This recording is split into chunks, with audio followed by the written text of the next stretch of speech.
advocacy ni Ma'am Cecilab Ann Diary. Kaya, ayun, yung ambag ko nga po, panoorin po siya para sa kanyang watch hour. Matagal naman po yung buhay ng laptop. Matagal po siya bago malobat, ayun. Kaya, mula umpisa hanggang dulo, naka-standby po siya. Tama kasi. Yun nga lang, sa internet connection po, siya, nagbabago-bago yung tawag niyan, viewers, kasi akyat baba, depende po sa viewers. Kaya, minsan nagwa 1, 3, 6, 7, tapos biglang taas, 9, 10, ganyan, tapos bumababa na naman siya. Kaya natutuwa ako kay Ma'am Pamela kasi hindi siya umaalis doon. Tapos pag may pumasok na iba, ayun, siya yung taga-entertain. Tapos andun ka din, o diba? Dalawa kayong nandun. Ay pag nakagraduate naman na si Ma'am sa watch hour, 3 hours na lang daw yung kanyang live at saka po, tawag niyan,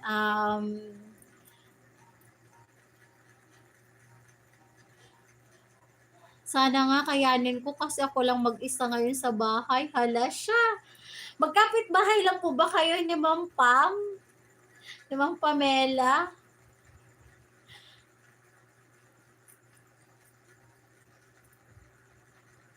Si Ma'am si Ma'am Ernesa po, malapit lang din po ba sa inyo yun? Para po may katuwang po kayong magluto.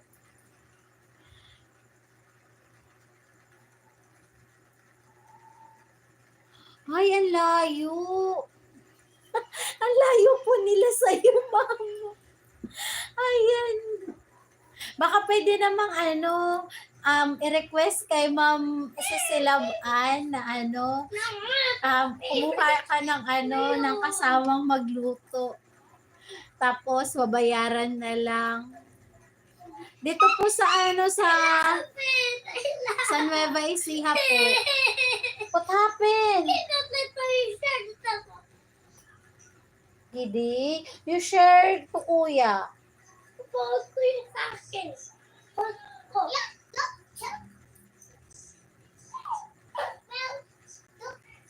Ayun. Basta kakayanin ko yan, Sisi. Opo, pag walang choice, kailangan po kayanin. Ayan. Dito po kasi sa Nueva Ecija, meron pong pwedeng tawagin, kaso yun, binabayaran po siya. 450 pagka nag-ano ka ng service na maging kasama mo siyang magluto, ganyan. 450 a day. A day na po yun. Tapos kung mapalad-palad ka pa, mabait-bait yung kasama mo na yun, lahat ng mga pinaggamitan ng pagluluto, yun, hinuhugasan niya. Siyempre, kapag ka po nagluluto tayo, marami tayong hugasin, ganon. Tapos lalo na po yan, 100 katao po yung papakainin. So, madami po talagang ipe-prepare na mga gamit para po, mapaglagyan. Superwoman ako, ay ganun. Ganun po talaga ang mga nanay. Ayan. Din po ako sa kabilang mundo sa Facebook. Ayun, nakikipag-engagement din po para sa ekonomiya. Parang 1 AM pa lang nag-umpisa na ako. Talaga yan, tawag niya pagka may ganyang mga okasyon, maaga talagang kailangan gumising kasi sa pagluluto pa lang, ubos na oras. Tapos, syempre, ilalagay pa po yan sa mga lalagyanan.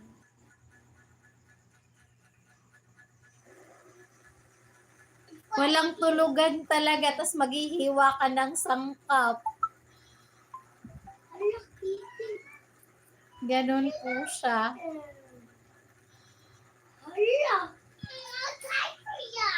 ano na naman